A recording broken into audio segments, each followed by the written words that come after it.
At least 37 people have been killed and 181 wounded in two suicide bomb attacks in a residential area of the Lebanese capital, Beirut, officials say. The bombers blew themselves up in a busy street in the southern suburb of Beirut al-Barajneh, a stronghold of the Shia Islamist Hezbollah movement. The Sunni jihadist group Islamic State has claimed responsibility, but there has been no independent confirmation. It is the deadliest bombing in Beirut since the civil war ended 25 years ago. Prime Minister Salam condemned the attacks as unjustifiable and called on Lebanon's rival factions to unite against plans to create strife. Innocents targeted two bombers blew themselves up a short distance from each other in a street in Beirut al-Barajneh at around 1800 hours local time 1600 hours GMT.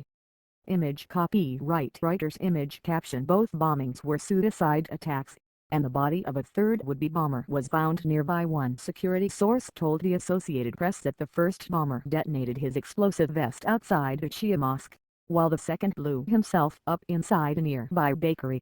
The body of a third suicide bomber was found nearby. He was apparently killed by the second blast before he could detonate his own explosive vest. I'd just arrived at the shops when the blast went off. I carried 4 bodies with my own hands, 3 women and a man, a friend of mine, one witness told a local television station. Image copyright EPA image caption It is the deadliest bomb attack in Beirut since the civil war ended a quarter of a century ago, another said. When the second blast went off, I thought the world had ended. It subsequently issued a statement saying that it was behind the bombings. It identified the 3 attackers as 2 Palestinians and a Syrian.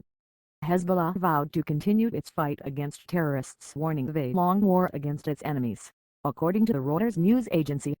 They targeted civilians, worshippers, women and the elderly. It only targeted those innocent people. This is a satanic terrorist act, carried out by apostates, Hezbollah MP Bilal Farhat told AP.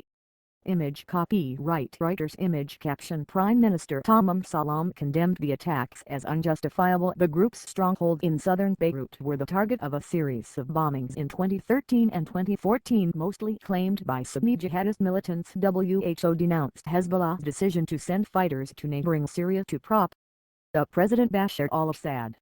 In recent weeks, Hezbollah has sent reinforcements to Syria in support of government offensives in northern areas held by rebel forces or island. BBC Arab Affairs analyst Sebastian Usher says it is no surprise that it has claimed these bombings, but the ferocity will once again reawaken the specter of Lebanon's 15-year civil war.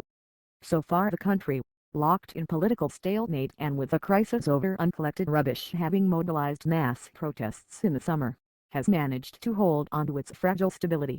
He adds,